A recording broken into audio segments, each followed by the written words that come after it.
Hey everybody, and welcome to this month's episode of Cup of Joe, a monthly series where we look to educate brokers, consultants, and employers on the exciting world of employer-sponsored benefits.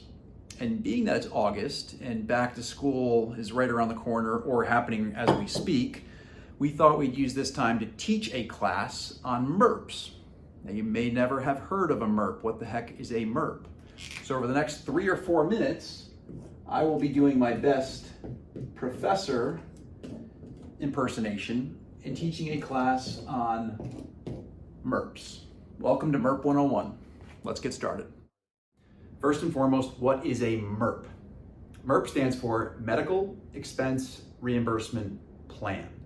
It may sound confusing, but a MERP is essentially a funny acronym for a way to leverage a little bit of the advantages of the self-funding world without truly being self-funded. So I thought the best way to explain a MERP to you today would be to use a quick and simple, oversimplified example. Let's take a 100 employee health plan. So let's just do 100 employees. And you'll see that there's some boxes up on the board here. First one, very big, non-refundable premium. When you are fully insured, you give the insurance company premium whether your people use the providers or doctors or not. It's a fixed cost. And let's use this example, say that this plan is costing the employer $1 million in premium to the insurance company. Now $1 million is getting them a rich plan design. Let's for the sake of this example, $20 office visit copay, and let's say a $1,000 deductible. I think we can agree that's a pretty nice plan. Now, that's the traditional fully insured approach. Under a MERP, you'll see TDC MERP or the difference card MERP. Non-refundable premium box is smaller. We're going to reduce the plan design, raise the copays, raise the deductibles to lower the premium. And for the sake of this example, just because my math isn't that great, let's keep the numbers round. Let's say that this is a $700,000 premium. And you might be wondering, how do you go from $1 million to $700,000? Well, we once again raise copays, raise deductibles. For this example, let's say this new plan has a $50 office visit copay and a $5,000 deductible. All right, so obviously this would not be a plan you'd want to roll out to employees who are used to a $20 copay. I don't want to pay $50 if I'm used to paying $20. I don't want to pay $5,000 if I'm used to paying $1,000. So that's where the TDC MERP comes in. We would build our MERP plan to reimburse the differences between the new copay and the old copay, the new deductible and the old deductible. So I'm going to do some back of the envelope underwriting right now. My underwriting team would kill me, but for the sake of this example, let's just go with it. 100 employees, how many office visits? Let's say each employee averages 4 office visits. They need to be reimbursed a $30 difference. That's 100 times 4 times 30.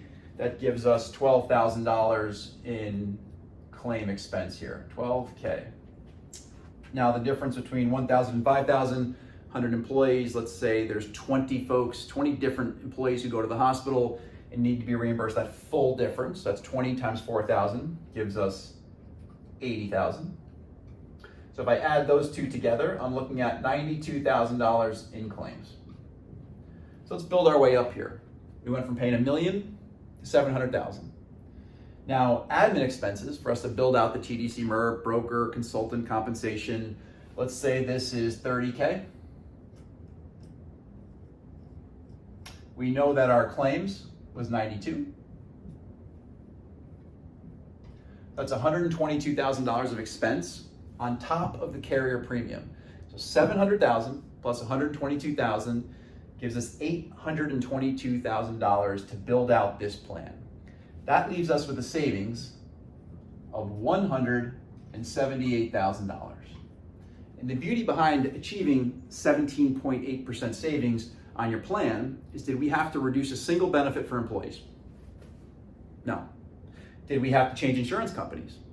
Nope. Actually, about 90% of our clients stay with the same carrier when implementing the TDC MERP. The only thing different was you had to be comfortable letting our team come in and teach your team how to use this approach, because there is an extra step. There is the difference card, the actual MasterCard to make these reimbursements. But the beauty behind this approach is, yes, we did raise the deductibles, we did raise the copays, but the employee's not feeling that additional out-of-pocket cost. And one thing that makes the difference card really unique is there is an element of risk here, right? We projected 4 office visits and 20 hospitalizations. But what happens if that was 12 office visits and 50 hospitalizations? Well, you could easily end up upside down here. You could easily have more claims than there is savings.